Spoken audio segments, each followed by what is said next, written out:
So, hello everyone. Thank you so much for joining us to our STEM careers session. Today, we're going to be talking about our HVAC, heat and refrigeration programs here at Nova, as well as hear from an industry professional about opportunities. So just to let you know, one of the things that we do is we follow the Virginia career clusters in career and technical education. And so today, these topics actually fall under our architecture and construction. I know it seems a little unique because, that's not specifically what we're talking about, but this is actually the career cluster where it falls under for the Commonwealth of Virginia. Some of the career pathways, again, that are under this category include construction laborers, heating and air conditioning and refrigeration mechanics, supervisors, plumbers, pipe fitters, seam fitters, et cetera. So those are a lot of the, just a few of the career pathways that we like to mention. In a moment, you're going to hear from John Meeker, who is a Northern Virginia Community College faculty member, someone with lots of experience. And so we're excited to hear about the program and information that he's going to share with you all. And also joining us today, we have Lauren Roberts. She is the president, I hope I'm saying this correctly, of the Women in HVACR, and she also is involved and owns the company. It's CFM Distributors Incorporated. And so Lauren is actually coming to us from Kansas City. And so we're excited to have her joining us today. And we have provided the contact information for both of our presenters today, should you want to reach out to them. We will provide you the PowerPoints in a PDF format after the session if you would like to have this information for the future. So the first thing that we'd like to do is actually just ask a couple of questions before we get started of John and Lauren. And, for each of you, if the question doesn't apply, just let us know and we'll kind of go on to the next question. But we'll first start with you, John, since I mentioned about the faculty member side. What are your experiences? Like, why did you get into not only, I guess, this interest of like HVACR, but also now you're teaching people about this? Like how did you get into that and what was your experience? I was unemployed. So I was a victim of the recession in some ways, or a victim of my own pursuits. I was a residential contractor. And during the Great Recession, most of the folks on this call probably remember that, but we ran out of work and that had never happened to me. So I literally went to the BLS statistics and of course Indeed, and looked up jobs during what was a very bleak hiring period. And there was one consistency in that, is that HVAC jobs were always available. In 07, 08, 09, 010, it never dipped. And it was just a recession resistant career, and had just a plethora of avenues to take. And so I took an interest in it. I had a family member that was a mechanical engineer, so he helped guide me as to where I wanted to go and where I wanted to take it. And then I literally just stumbled across the program at our own college at Nova. I found it, and Dick Wars was a mentor then, and he gave me a tour of the lab, and it just made sense with my previous background in construction. That I could elevate into it. And, as I'll get into later, but we have a stepped program, and I felt like it didn't matter how long I could take it in my education, but I could step out, at 1 year or 2 years or 4 years and continue in that vein. Excellent. And Lauren, would you be able to answer kind of the first, two questions there about your experiences and kind of any preparation that you had that's helped you along the way?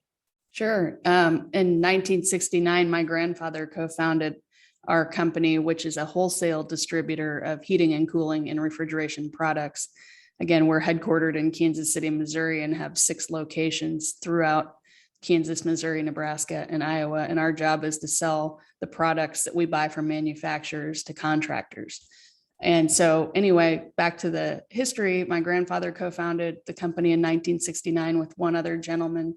And over time, the company grew. My father joined the company in the early 80s and grew through the ranks of sales and leadership. And it was never in the plans for me to join the company. I have 2 other sisters, and none of us were very interested when we were asked when we were teenagers if we might want to join the company one day. And at that time, my father and his business partner, who was the other co-founder, had taken over the ownership from my grandfather, and it was time for the other partner to retire, and they wanted to expand on their culture of ownership that was just naturally part of the company. And at that time, the company bought out the partner, a gentleman named Bruce, for the company to become partially employee owned. So my father was the majority owner, and still not in the plans for any of us in the family to join the company. And I started going to college locally in Kansas City at the University of Missouri, Kansas City, getting a business administration degree.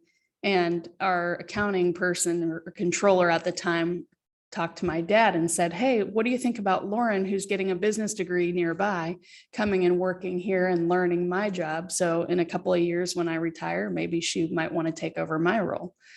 And my dad asked me about the opportunity, and I kind of reluctantly joined the company thinking, I don't know, HVACR wholesale distribution doesn't sound that exciting to me as a young female. And I'm really kind of nervous to make a mistake and bring down the family company. So anyway, I joined and started in accounting briefly, and I'll talk about this more in the later part of this presentation. But one thing led to another. I've been here 17 years at CFM Distributors. We're now 100% employee owned. So it's a bit unique in my role as CEO that I became about 4 years ago. I own just around 2% of the company, and relatively about 17 other people of all different levels in our company own more of the company than I do. But it's a really neat environment to be in. And so now in my current role, I do have the ultimate management control, but I don't have the ultimate ownership. So that's a different thing. But what I focus on a daily basis is developing and executing our company strategy, overseeing all of our customer service and sales activities. I engage a lot with our employee owners and customers and helping them grow in their careers and in their businesses. And I participate in a lot of leadership roles in our industry. I'm the president of Women in HVACR, as Tiffany mentioned earlier. I'm also on the boards of several trade associations, like the one for distributors like our company, which is called Hardy. And then I also serve on our purchasing cooperatives board of directors nationally, as well as 4 other local boards of directors.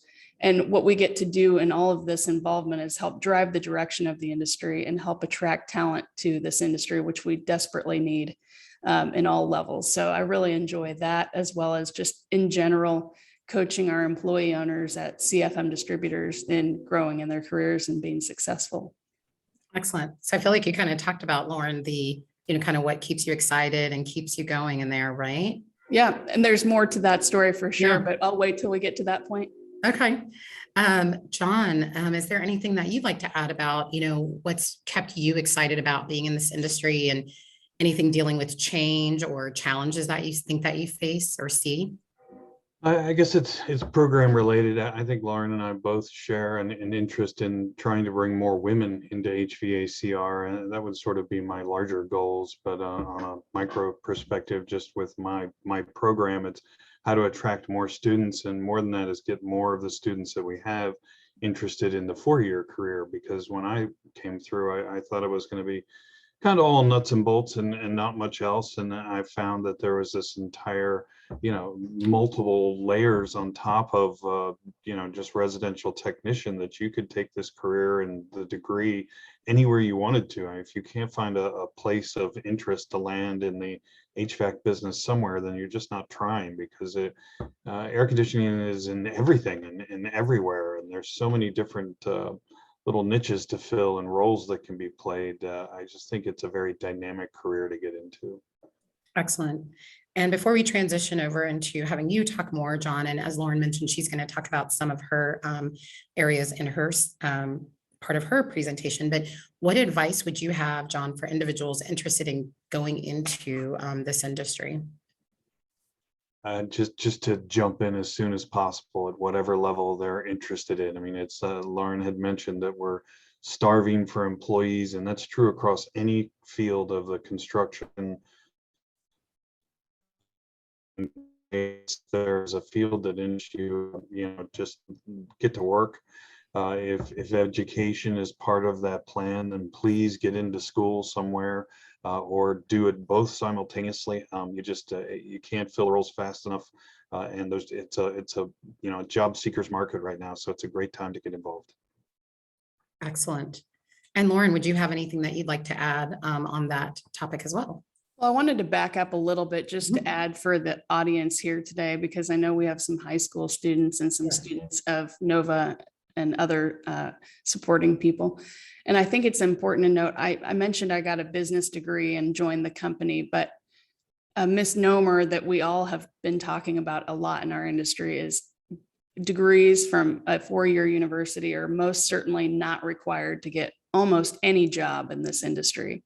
Whether you're a field technician, whether you're in sales, marketing, leadership, accounting. I mean, accounting may require some more education, but you do not need a four-year university degree to participate in our industry. And we like to make that abundantly clear because there's been so much focus on that over the years that we've lost focus on the importance of community colleges like NOVA and other trade schools and that sort of thing. So I want to make that clear.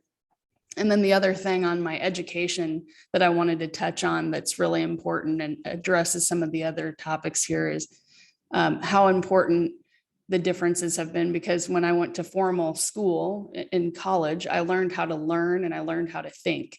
I didn't necessarily learn a ton of applicable subject matter outside of some accounting and operations and basics of marketing, but what's really helped me learn and grow, and what I'd recommend for those who do join our industry, as well as other industries for that matter, is I heavily recommend getting involved in industry groups and joining committees and boards of directors when the time comes, because those have given me the best education, real life idea sharing, best practice sharing, working on very important initiatives with peers and mentors and things. I've just gotten access to some of the best forward-thinking people that are my age and older who've really helped me grow in my career. So whether you get into this industry or any other ones, I highly recommend that. And you'll learn a lot and go far because of involvement in your industry. And then if I could just touch on the what keeps me excited part, because I think I missed that one in my earlier comments. Change is, what we talk about, what keeps us excited during change. It is the change that keeps me excited, because I don't like to do the same thing over and over again. I like to have a different thing to do. And my job, especially in our industry, we know change is the most common thing. So one thing I really love is that my job is different every single day. And that's a good fit for this industry, because we have so many product changes and technology changes and influences from the economy and what's going on in the world that impact our industry and make things change a lot. So if you can embrace change and embrace the excitement of it, that keeps me passionate for sure. Thank you so much, Lauren. And, one of the things that you mentioned is that, people getting involved. And, I think for many of our participants here, I know we do have some parents that are here in place for their students because they may not quite be home from school yet.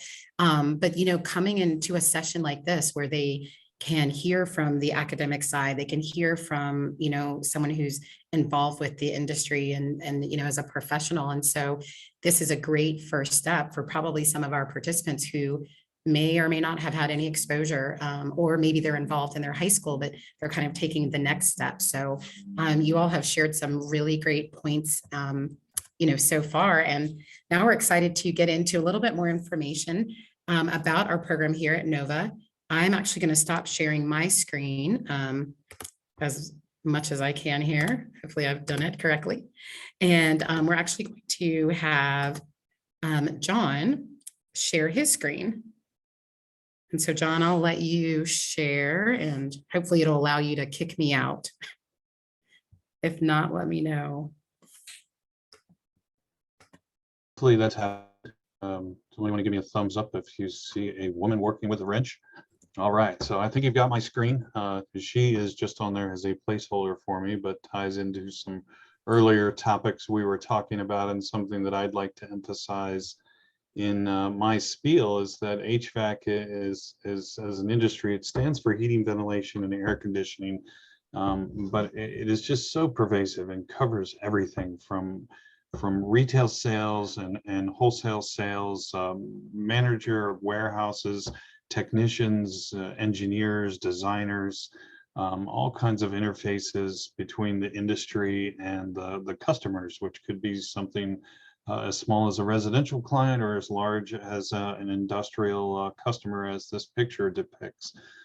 So I guess when I came through, I wasn't sure about just how dynamic the business was and how many opportunities there were and what a wide range of opportunities there were. And I try and emphasize that in my classes and even in our course design. So HVAC is a kind of career that can take you wherever you want to go. And that's kind of a cool place to be from that perspective. So let me see if I can get rid of this picture now. It's come back to me. And John, are you all able to hear me okay? Yes, I can hear you Okay. quite well. I'm actually going to hop off. My computer is frozen. So, Okay. but I have you all as co-hosts, so everything should work out okay. But just wanted to let you all know if you see kind of some ins and outs. Awesome. All right. So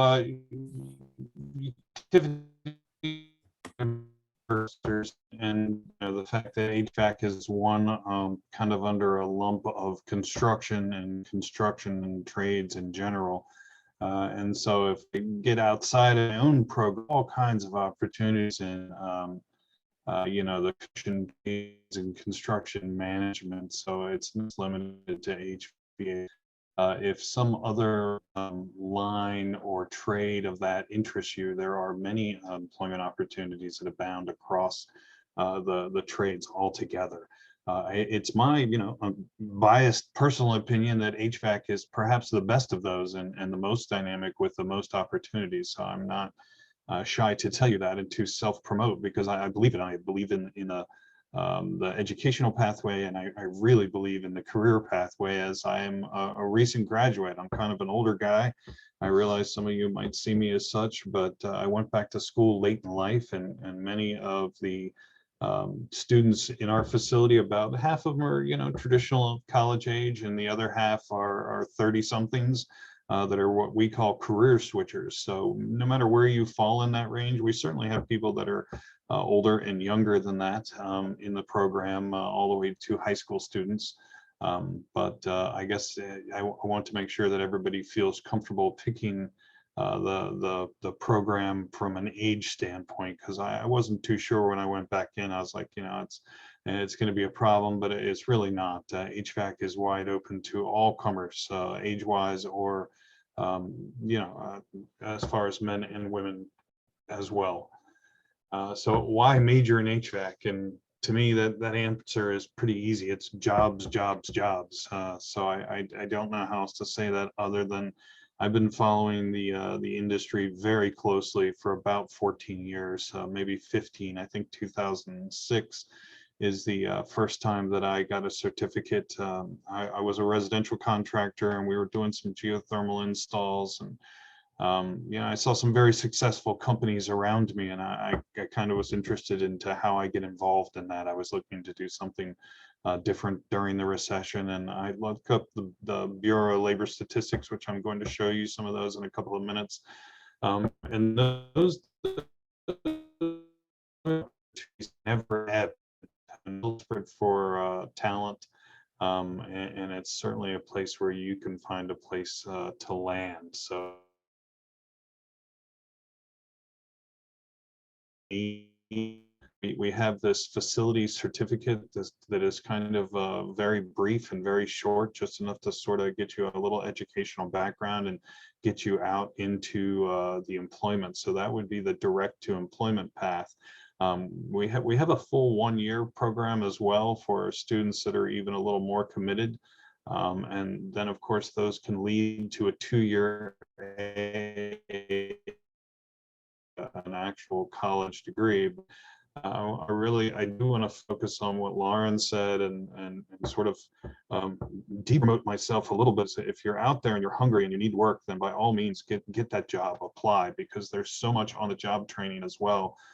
that a lot of times employees will hire you without any traditional education. So don't let that hold you back from getting into the business altogether. The educational pathway is a good one, and it certainly is. It's nice that we have these stacked credentials, and that gave me great comfort as a student, because I was like, well, what if something happens? What if we need the money? You know, I'm not sure I can commit to 4 years of college. That's very long time. And so I talked to a mentor of mine at the time, and he's like, look, why don't you come down, give it a try and see how you do for a semester. And if you like it, you can continue on, and you can always step out after 1 year or 2 years. And for me, by the time I had my 2 years done, I had some other life circumstances that were propelling me forward, but I went on to a 4-year program. So I would like to eventually get back to that. So I feel like there's some community college bias in my area, and some items where parents hesitate to send their kids to the community college or into a trade school and altogether. But you can look up some of these employment statistics on BLS. But we do lead directly to a 4-year program. If you stick with it like I did and graduate and are successful, then you can go on to one of 2 programs I'm going to get into. So as far as what HVAC students get to do, this again is a wide open field. And you know, this slide shows some of the items from basic technician, where you get to work on the machines of the industry, to a lot of facilities management jobs, and where we live in particular is controls is a fantastic avenue for employment, due to our particular power grid, Manassas and Ashburn, and some of the counties a little west of Woodbridge have just massive infrastructure upfits in these data centers, and they are always good, clean employment, and it's not something that's going to end anytime soon. I do see that I'm coming and going on the internet, and I can't affect that, so please be patient with it. So again, this slide hopefully just emphasizes that you can find whatever you want to do. We sort of talked about what the majors do and how you can stack these credentials and you know, go on to a 4-year industry if you want to. You know, with that being the case, is that you can also jump out anywhere along there. So even after a year of school or 2 years of school, I think that these employers are going to be very aggressively pursuing. But my sister is a lawyer, and I always thought it was kind of fancy that they would call her up and try and steal her away. But I have had headhunters hunting me just for my resume. So you don't have to get very much experience built up behind you before people start looking for you to come work for them. And that's just what a great career it is. So what are some of the things you can do? We talked about controls. We talked about being a project, or we haven't yet, but project engineer, directing projects. Applications engineers often select which equipment are going to go where and when. Estimator is, of course, a huge job. If you like to solve puzzles, estimating and load calculations is a very viable career as well. HVAC technician is sort of the job that most people think about when they think about air conditioning, but it is just one small part of what we do. It is also a wonderful career path. The last one they say is controls systems trainer, but I'm thinking more along just in controls in general because of our wealth of data centers, but also smart buildings. So anywhere downtown and downtown DC, we have an ever-growing number of buildings that take you know, BAS and other sort of controls knowledge. And then HVAC engineer would sort of be the top of the heap from an educational standpoint on some of those items. Let me make sure I'm going the right way on my slides here. All right, so just from a career opportunity standpoint, again, this one says that there's at least 4 jobs for every graduate, and I don't hesitate that at all. So when I was up at Ferris, again, I went on to school. We're going to talk about a couple of these programs, but I had multiple job offers before I had even graduated. And I took one of them while I was still a junior at college. I took an internet-based job, and that grew into, it was just part-time, of course, but it grew into a full-time job. And I have several students that are earning more than six figures, and just a host of students that are between 60 and 90,000. So, you know, they've earned those positions, and they've earned those slots. You can't expect that right out of school. But I think you can very rapidly grow into a $45,000 a year job where we live. And so some of these have real viable living wages with them. And then I can't encourage you enough to do that. All right, so this is from the Bureau of Labor Statistics, and if you're unfamiliar with that site, please check it out. I don't have a website reference on the slide. I apologize for that, but you can look up BLS careers or jobs or something, and you'll find this. And so this is sort of just a slide of installers, and again, these are based on median nationwide pay. And I think that you know, you could expect to make more than that in our area. I have a friend of mine I just spoke with today, Brian. I was trying to get him on this program with us, but he's third year out. So he spent 2 years doing installs, and he made a big jump to commercial, and he's actually making $25 an hour. And he's only 21 years old. So he did one class, and school wasn't for him. But I just wanted to give you that reference and that personal connection where for Brian, he tried it, he wasn't so sure, but he was already in the business, and he's rapidly progressed to what I consider a pretty viable wage in our area. You know, you might not be buying a brand new convertible at $50,000 a year in Washington, D.C., but he's certainly able to help pay the bills for his family as a 21-year-old. So that's an installers, and that's sort of the heavier side of the work. But controls, I was speaking to a female friend of mine today, and her into the controls business, and that would version. It expressed her interest, and there are many other jobs that aren't quite as heavy as install that can take all comers.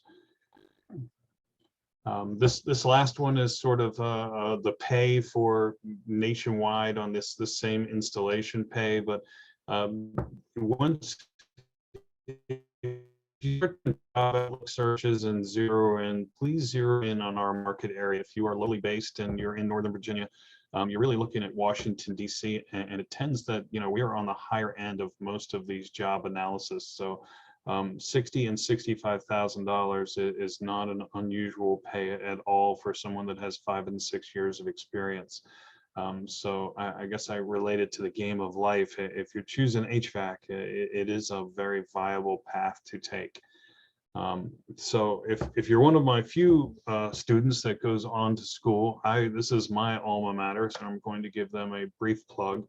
But Ferris State is one of 2 4-year programs. So if the 2-year program, you're successful at that and you're interested in getting a traditional college degree, this program doesn't box you in at all to you know, a dead end of your education. You can go on. And Ferris State has a tremendous program up there. When I first got out, I got a job as engineering technologist and engineer's assistant is what I really was. And I found that everything we did in school, I was doing in the office. It was just amazing. It was as if it were pre-planned, but I replicated almost everything I did in my degree in my job. And I thought that was very unusual. I guess I expected the degree not to line up quite as much as it did. And it in fact lined up very accurately to a small mechanical engineering firm. And almost all of the projects we did in school were directly related. Ferris offers a lot of financial help, and they just have a top-notch program up there. So they have an internship program where they try to directly place you with employers, and it's worth a shot to take a look at that if you're interested in a 4-year degree. Coupled with them is the Pennsylvania College of Technology, and I had one of my students call me back I was only familiar with their controls program, this controls building automation, smart building design, but they also have building automation engineering technology, which is more on the facilities side. So one of my top students, Matt, is up there right now currently, and he got, I guess he got enough monetary incentive from them that was his choice over Ferris. But he also was really interested in smart buildings, and so he wanted to get involved in building automation and took this route. So also of interest to the students would be for you to check out this Pennsylvania College of Technology. Now, those aren't the only two schools in the game. So to note that you could do a further research, these are both a good distance from where I live here in Northern Virginia, but there are many mechanical engineering technology programs to the same goal. You could go on to a four-year program. And the difference between the engineering technology is sort of like the difference between hands-on theory. There's a little less math in these programs usually, and a little more applications. So these can be thought of as like an applied science. So mechanical engineering technology, and there are 3 or 4 programs locally in Virginia that offer that four-year program. Sorry, I'm connected to my phone and I can't get it to stop jumping in on you. All right, so that was Pennsylvania College of Technology. Does anybody else have any other questions for me? I'm going to make sure that my mic's on and I can hear you. I am going to leave you. I have to teach a class here in a few minutes, but I do want to let you know that you can call me or you can contact me, and Tiffany is going to put up my contact information if you'd like to talk about it further, even if it's not related to the program. You can always feel free to contact me with questions or comments. Awesome. Thank you so much, John. And we appreciate you taking your time today, because we know you have to go teach. And if we have any specific questions that we can't answer, we will make sure to connect everyone to you, but we will also send out the presentation that we have. And if you have something, John, that's can be sent to them, feel free to send it to me as a PDF, or I can convert it to a PDF and we can share that information as well with our participants. Okay, I have stopped my share. Okay, so hopefully you can take that back over. Yep, I will take it back over. So yes, and I do apologize everyone for my computer freezing. So I'm glad it actually was able to show your screen, because all I could still see was mine. And I thought, wow, this is going to be real fun. So awesome. Okay, well, thank you to everyone who attended, and thank you for your interest. Thank you, John. So next up, we are going to hear from Lauren. Yeah. And once again, if anything happens, Lauren, Nikki and I got a plan, so we will transition as needed. Great. Well, I'm Lauren Roberts. As I mentioned earlier, I'm president and CEO at CFM Distributors, a heating and air conditioning wholesale distributor that's 100% employee owned in Kansas City, Missouri. And one of my volunteer jobs is this year, I'm the 2021 president of an organization called Women in HVACR, which is a nonprofit association focused on bringing women into the HVACR industry, and then also helping women grow in their careers through mentoring, networking, and education opportunities. And I'm going to talk a little bit about women in HVACR and my career path. And if you're a male on the call, I will definitely talk about things that pertain to you too. So this is what I was asked to talk about, but just hold tight and we'll talk about things for everybody here. So I mentioned earlier in the panel discussion part that getting involved in associations has been the most important part of my applicable growth and development in my career. And we have a couple of organizations listed here that could be of benefit to you. First thing on there, as you see, the NOVA clubs and organizations that you have right there at NOVA. Women in HVACR.org is the website that Tiffany had listed on the contact information page, and that can be shared out with you again in the recording. But that is our association that I mentioned that I'm the president of, and there's a lot of great resources on there. if you're passionate about that mission or interested in learning more. Then there's the American Society of Heating, Refrigerating, and Air Conditioning Engineers, which is a great organization. ASHRAE is what it's also referred to as. And it's especially great if you get into engineering or architecture related to the HVACR industry, because their content is much more pertinent to those roles. And then RSES is a great training authority focused on training refrigeration technicians especially, and also just other HVAC technicians. And then the Air Conditioning Contractors of America is a wonderful group, also known as ACCA, ACCA, and they're located in Virginia too, by the way, and in the DC area. And they're a great nonprofit focused on helping contractors with training and quality installations and keeping up with the regulatory environment that impacts the industry.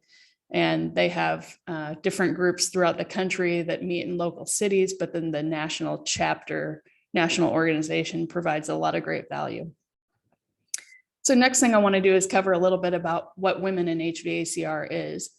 We did start in 2002 with an idea that was had at the AHR Expo, which is the biggest industry expo in the United States.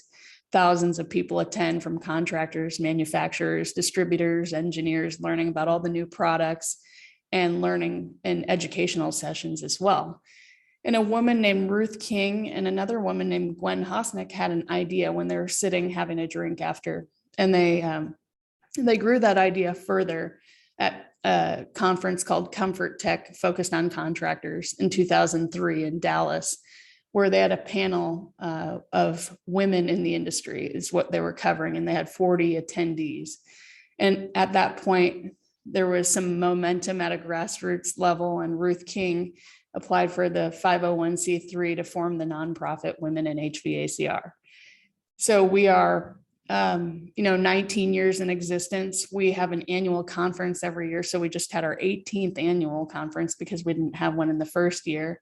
But we, again, exist to improve the lives of women who are interested in joining the industry and then growing in the careers through networking, mentoring, and education opportunities. And it's a wonderful organization with 12 members of our board of directors. We're all complete volunteer members. We are the staff essentially too. We do have a part-time staff member to support us on some bookkeeping, but for the most part, the board of volunteers does all the work in putting on events and offering value to our 617 members.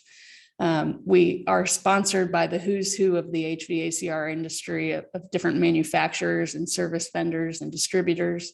We're very proud of that. We actually have bi-weekly educational seminars for our members every 2 weeks, where we have different speakers on soft skills or leadership or technical topics. So our members who pay $99 a year for an individual membership can learn all things HVACR and business that pertain to their roles without having to travel, because those are all virtual on the Zoom platform. I mentioned we do have an annual conference every year. We had our 18th annual with 250 attendees 3 weeks ago in St. Pete Beach, Florida. And we move that around every year to pertain to the geographic locations where we have the most membership involved.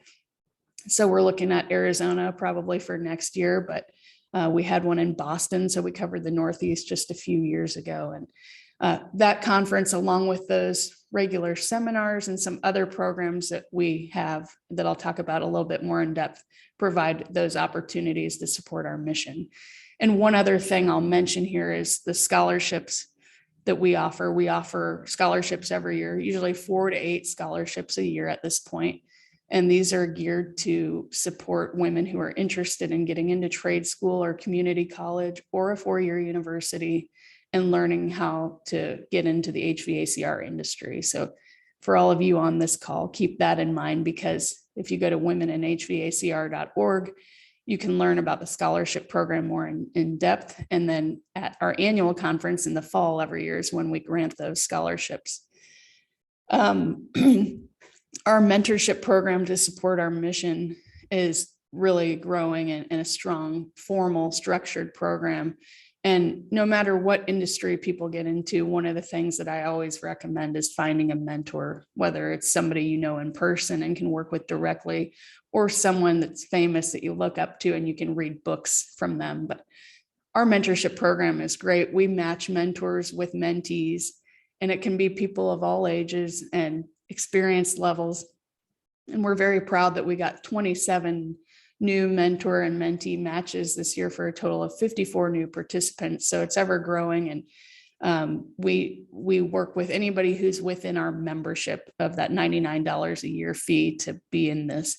And we have non-disclosure agreements, so people can really share openly with their mentor or mentee. We have a formal structure of topics that are common to follow to teach each other about.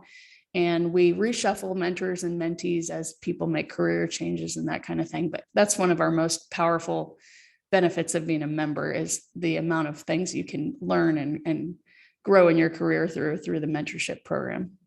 And John was asking me earlier before the call about how he can help spread the word about the career opportunities for us, for women as well as men in the industry.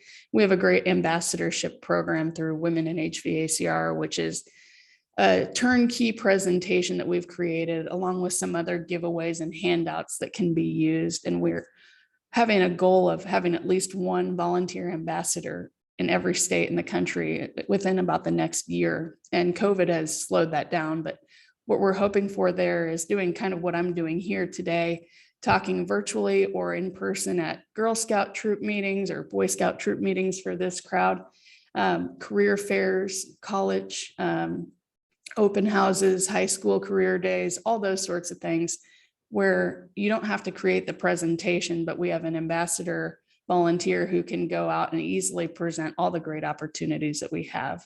So that's a big thing that we do. And then again, the scholarships, we gave out 4 this year. Last year, we gave out 7. So it just depends on our sponsorship levels and our interest in the scholarship program. I also mentioned earlier that we are sponsored by the who's who of the HVACR industry. All the major manufacturers pretty much sponsor us, as well as service vendors and other distributors. And so we are very well supported as a nonprofit, and it's that money that helps us fund our annual conference and our other networking and mentoring and education opportunities that I mentioned. So I want to switch gears a little bit just to talk about my career path, and this will relate to both men and women, but talk about some of the obstacles that I've faced and how I got into it. I mentioned during the panel discussion that my grandfather co-founded our business. It was never in the plans for me to join the company. I did start reluctantly again in 2004 as I was getting a business degree, and I worked full-time nights and, I went to school full-time nights and weekends, and I worked full-time during the day. So I was very busy trying to do both at once and grow in my career. And this is just a kind of a layout of the timeline of the different roles that I've had and how many years I held them. But if we can go to the next slide, I'll jump in a little bit more. Tiffany, if we can switch slides.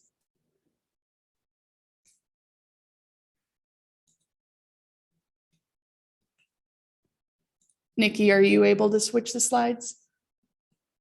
It's not letting me switch it either. Okay. I'm going to see if I can share. I think I have it here. There it went. Oh, there it is. Okay, so I faced a number of roadblocks, as any men or women can face in growing in the industry. I mentioned I was terrified to join the company because I was afraid to make a mistake and bring down the company. I was young, as I still am, and female. I was a major introvert growing up, and still when I joined the company, I would rather do anything than speak in public or get in front of a crowd or meet a lot of strangers. I was told by my dad's sister, so the co-founder of our business's daughter, and my aunt, that I was just joining a company with a dead-end job, that I'd never make it anywhere. And she was very harsh on me and said, you really ought to find something else. You're never going to make it there. And I was the boss's daughter. So naturally, whether you're the boss's son or daughter, there are a lot of people who like to, use that as an excuse to doubt us. So you have to work doubly hard to overcome that obstacle and prove that you're there to work. And I certainly had that situation happening. And then I was also finishing college, like I mentioned, nights and weekends. So that kept me very busy. So can I go to the next slide and we can talk about some other information on that? Either Nikki or Tiffany.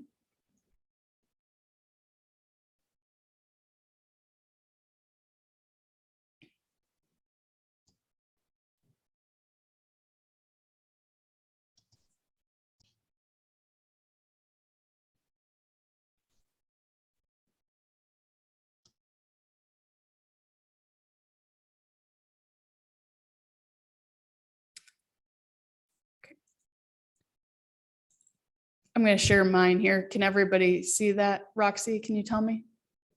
Thumbs up. Okay. So I'll get back to where I was here. So how I overcame that first roadblock that I just covered, some of the solutions and how I handled that was I spent a lot of time walking around the office and learning about people on the personal level, not just work-related things, and learning how I could help them in their work or help give advice in their personal life. Keep in mind, I was not in any management role doing this. I just literally walk around talking to every department person and seeing how I could get to know them and how I could help them. I also read a ton of books and talked to as many people in the business as possible to learn what kind of things they've gone through and what advice they could give me to get better at my job and reduce mistakes that I could avoid by learning from them. Also, I worked closely with my boss. I had a lot of open communication with him, and it was my boss. It was not my father. It was one in between us. So I had a good buffer there of a person who could really mentor me and teach me things and help avoid that dead end job possibility that my aunt threatened that would be the case. And then I made sure to finish my business degree to add more value to the company. So next big obstacle in my career path, I mentioned I was a director of marketing, and I had been a co-marketing manager with my coworker, Jen, who's in the picture there with me. And that was not a smooth transition because at that time it was thought of by her and others, and I have her permission to share this, that I was obviously the boss's daughter. So I was getting a promotion because I was the boss's daughter. And it was a tumultuous time. And there were a lot of frustrations because we each did different parts of the marketing work and we didn't communicate greatly on who was doing what. And so in lack of communication or understanding of what I was doing and what she was doing, the assumption was obviously I was doing nothing. So what I did about that was I administered a 360-degree leadership survey on myself. So I had an anonymous survey done of my peers, my superiors, and my subordinates take this survey, and it helped me really understand all of my strengths and weaknesses in a totally anonymous way. So I didn't know who said what about me, but it sure told me a lot. And then I took it a step further, which a lot of people don't do when they do a 360-degree leadership survey, because it's very eye-opening, and it takes, you got to put your ego aside if you really want to get benefit out of it. And I took all the findings of it, both good and bad, but mostly the bad findings. And I met with all of the people individually who took the survey for me. And I shared with them not only what areas of weakness I uncovered, but my action plan of how I was going to address those things to make it better, for a better working environment for me, for them. And so that was extremely helpful. And in this picture, I like to share, Jen and I now get along very well. And it was a complete 360-degree, no pun intended, turnaround, or maybe a 180, I should say, but it was a great change. So I highly recommend that. Another roadblock I had was becoming a VP. I became a VP with two other gentlemen in our business. I was a VP of marketing. One was a VP of operations. One was a VP of sales. And that was in 2012 when we also became 100% employee owned. So the family connection I had went out the window. that didn't matter anymore. And my dad said, okay, to the three of us, in 5 years, I'm going to be the chairman. I'm not going to be the CEO anymore. One of you three will be taking over as president and CEO. So you need to kind of battle it out and prove yourselves, but work together to do the best for the company. So off we went, and I started really taking the job seriously, even more so as, okay, I really want to make a run at being the CEO. So I made a list of all the things that I thought I was good at or things I thought I needed improvement on. And I made a list of those things and I went to work on them. And luckily, through our trade association, there is a wonderful emerging leaders program that was just launched at the time. And I joined the task force that was forming that and building that program. So I had a small group of peers that were like-minded, my age, men and women, that I could learn and grow from. Along that same time frame, I created a real personal leadership development path. Nobody trained me. Nobody gave me a path. I just came up with my strengths and weaknesses and what I needed to do to get better at those. And I attended more of these programs and read books. And I attended the University of Innovative Distribution, which is unique to our industry, especially to wholesale distributors of all types, not just HVACR. And I learned a lot about the business of distribution from marketing and sales perspectives and leadership perspectives and other peers. And through that involvement, then I got to know more people who could sponsor me, as we say, and shine a spotlight on me and give me opportunities that may not have existed if I hadn't networked with them. And I was nominated to our industry's top 40 under 40 for HVACR industry members. And soon after that, I talked to a mentor of mine who said, I think you ought to take a leadership position and get outside your comfort zone, scared to death to speak in front of people. And this will give you an opportunity to shine that light, speak in front of people, lead committee meetings, and maybe grow from there if it works out, if you like it. So I said, oh, not good at public speaking. I need to go to Toastmasters. And all the best speakers I've ever met said Toastmasters is it. That's how we got better. So a lot of local chapters of Toastmasters are around the country. So if you're not comfortable with public speaking, I highly recommend going to that or the Dale Carnegie training on public speaking. And then I had to get off to the races, and I was giving all sorts of presentations and introducing speakers at big conferences as part of this committee chair role, and talk about living outside my comfort zone. I had to do that all the time. And that's something I really recommend doing, whether it's in public speaking or any other part of your career, because that's where we really grow, when we're outside our comfort zone.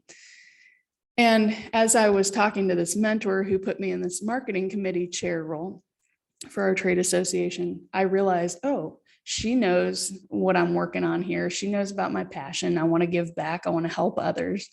And she realizes that she's challenging me. But I thought to myself, if I start saying yes to every opportunity, even when it's terrifying, I'm going to learn and be outside my comfort zone and grow the most. So that was another very big part of my life. And some of the lessons that I learned, this is for men and women really, but this quote says, be the leading lady in your own story instead of a supporting member. And that's from Robin Roberts with ABC on Good Morning America. And that could be said as be the leading man. And what I read this to say is take charge of your career path when not a lot of people are giving you direct training or giving you ideas of what you should do next. Figure it out. Just have an hour or a couple hours with yourself and think, what am I passionate about? What do I want to do? And then work backwards from there and set the plan in place to get there. So for women especially, we tend to not sit at the table in meetings. And I learned, even though, I may be in a room full of men or a room full of people who don't look like me, sit at the table, because whether you're a man or a woman, you belong there. And then again, say yes to opportunity, even when it's very scary and it's outside your comfort zone, because you're going to get way better doing those things with more and more practice. And then speak up in meetings. Women especially tend to not do that. We think we're going to sound stupid or we're not qualified to be there. And the same could pertain to men who are maybe less experienced, but don't hesitate to talk, because the more you speak up and participate, the more other people will see your strengths and capabilities, and you'll get more opportunities in your career.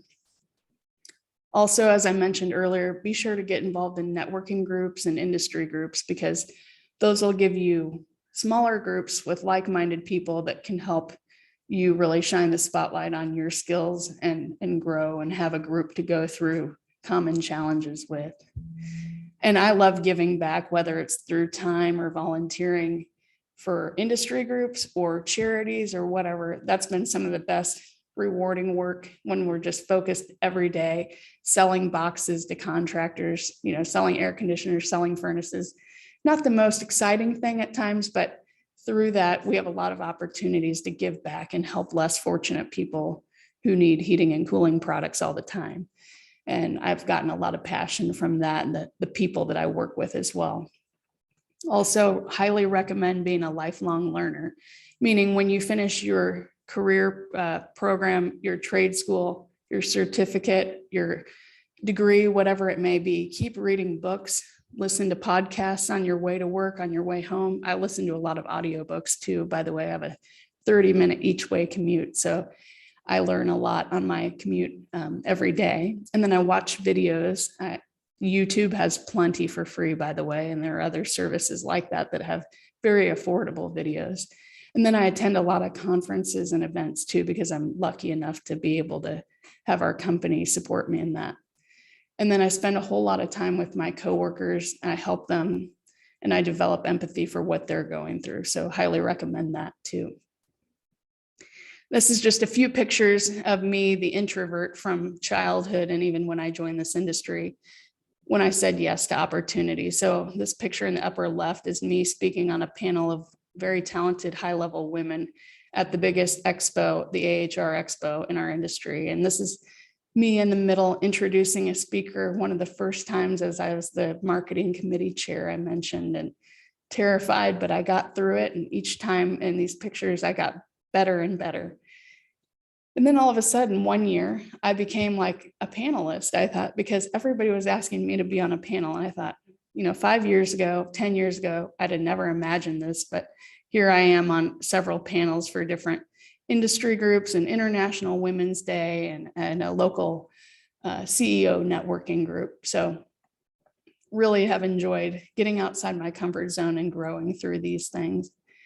And then just for men and women alike, some other recommendations. Find a mentor and a sponsor, no matter how many years you've been in your career. Those will help you grow the most and avoid some pitfalls that we all face, whether we're men or women, and get ahead. Complete a 360-degree leadership survey when the timing is right, whether you're in a management role or if you're in a subordinate role. It's so eye-opening, and take that feedback to heart and work on it, and don't be defensive about it. If you take actionable steps, you'll get way better, and you'll gain a lot of respect from others. Strengths Finder is a great thing. Working on a personal development plan and taking charge by yourself is important. If you don't like public speaking, put yourself in any opportunity or position to do it all the time, because you'll get better. And if you want to be a leader or a manager, you really need to get better at that. And it just helps in so many facets of life and confidence. So recommend that. And if you're a woman, join Women in HVACR. We have a great support network to support you through your growth in your career. And then some books that I recommend are listed here for women. And then I wanted to also share some other books I like that are great for men and women. We've talked a lot about networking here. So one of the best, longest standing books in that regard is How to Win Friends and Influence People by Dale Carnegie. It was from the 1930s. It's always a classic on helping people get better at networking and meeting strangers. Another more recent one is Never Eat Alone by Keith Ferrazzi. Gives great networking tips there. And then for me personally, one that hit home was The Introvert's Edge to Networking, Introvert's Edge to Networking by Matthew Pollard.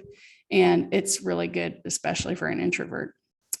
And then for mentorship, again, Women in HVACR has a formal mentorship program for women, but for men and women alike, if you want to learn from somebody and you know them, don't hesitate to go up to them, give them a call, email them, and ask them if they'd mentor you. But people often forget about famous people, like I mentioned briefly earlier, and Many famous people write books or they appear on podcasts or YouTube. So follow them, read their books, watch their videos, and you can learn a ton from them as if they're your personal mentor. And then sponsors, the importance of sponsors and finding somebody who'll shine that spotlight on you to give you the opportunity to share your knowledge and grow in your career. Very important. Usually you can get that capability from your boss if they're a good boss, but if not, look for somebody who is in a position of trust, who has the trust of a lot of your superiors, and see if they'll shine that light on you and invite you to meetings that you might not otherwise get invited to earlier in your career, and share your knowledge. And then you'll get a lot more people believing in you and giving you opportunities. So with that, I will wrap it up and turn it over to Tiffany. I think we're going to take some questions and answers if everybody still has some time. Lauren, I actually have one more thing to present, and then we're going to go open it Okay, up. perfect. Let me not share anymore here. Yes. There you go.